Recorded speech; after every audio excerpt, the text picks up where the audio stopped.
a lot of comic books out there. Some of them are overrated. A lot of them are underrated. That's going to be the topic today. Let's f*** it up. Hi everybody, it's Half Moon Joker, and this is Comics Tuesday. And today's video is my top 9 most overrated / underrated comic books. And number 9 just barely made this list. It's kind of a cheat. I maybe shouldn't have done it, but it's my list, so I did. It's The Walking Dead. And I know that could bring me a lot of hate. I get that.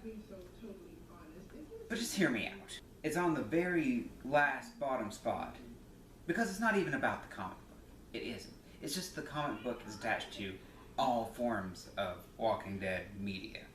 As a matter of fact, I haven't even read the comic. So my entire experience on the comic book in particular is what people say about it. And they say it's amazing.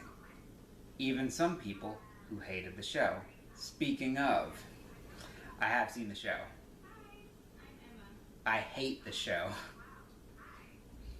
I remember the show premiering, and I am a lover of a zombie story. Night of the Living Dead is my jam. So I hear that there's going to be a zombie TV show, and I get a weird feeling in my gut. People watch it, they love it, they tell me that it's amazing. So I try it out. Not for me.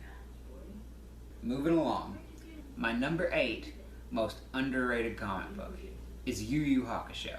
Think of some popular manga series. You got the Dragon Ball series, you got Bleach, One Piece, Naruto, and all of these comics have very similar themes. They have a lot of the same structure. You know, they all tell a good superhero story in a very Japanese style. But also, fitting that formula is Yu Yu Hakusho. But it's not as popular as the rest, despite having come before most of them. Yu Yu Hakusho came just a little bit too early to run all the popularity, building from one series to the next.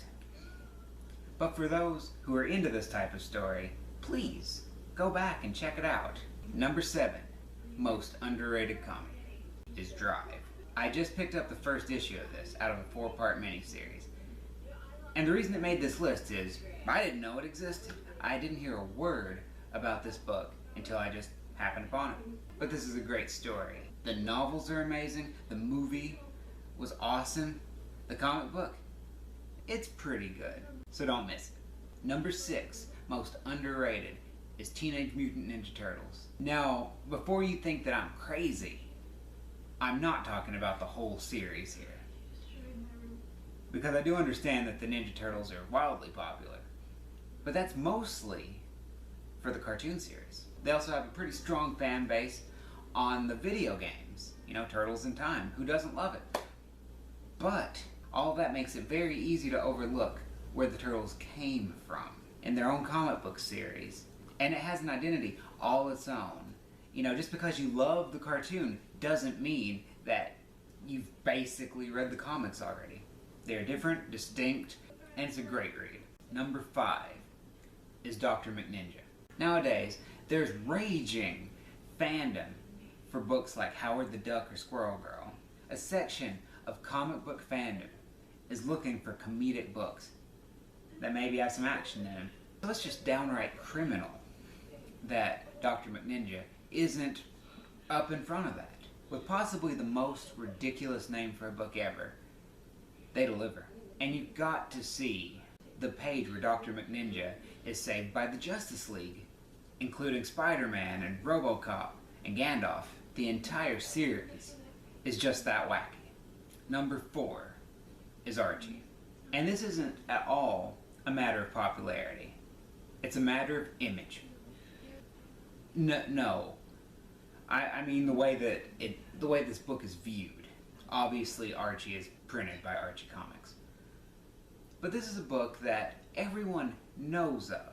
But I don't think enough people understand everything that this book is. You have the everyday teenage drama that it's most known for. You also have the ridiculous scenarios that it's becoming more known for. And you also have the rebooted series was just downright good. So you have comedy, drama, and just downright pleasantness. And so for me, Archie Comics will always have a spot in my heart and on my shelves. My number 3 most overrated comic book is Spawn. And yes, we've been through this before, but allow me to reiterate, I love Spawn. I want Spawn to be one of many superheroes that I read.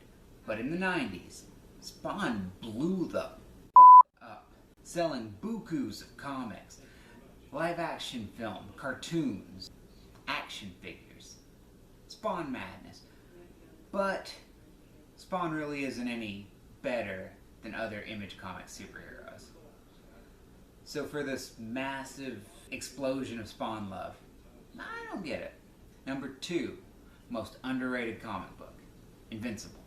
And maybe you've heard of it, hopefully you have, because you ought to be reading it. But with a tagline like, world's greatest superhero comic, it might sound like a brag, but to me, it's a statement of their intention. And oh my god, they go for it. They really do. It's a book that does everything that a real superhero fan wants to see in a book. It's very funny. It has dramatic, serious moments. The two intermingle. There's a lot of silly stuff, but it just hits everything that I want to read in a superhero comic, and I love it. And my number 1 most underrated comic book is the entire Top Cow series.